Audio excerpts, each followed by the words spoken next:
এই বেগুনটা ভালো, মানে একদম ফুকায় নেই।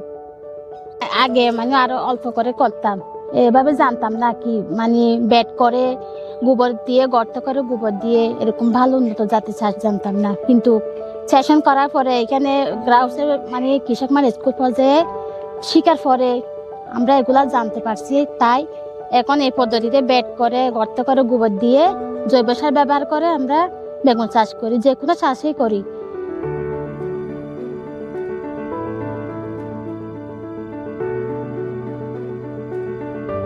বেগুন মানে বাছাই করতেছি আর কি, এগুলা ভালো আর এগুলা নষ্ট নষ্টগুলা গরু ছাগলকে কেটে খাওয়াই, আর ভালোগুলা বাজারজাত করে বিক্রি করে।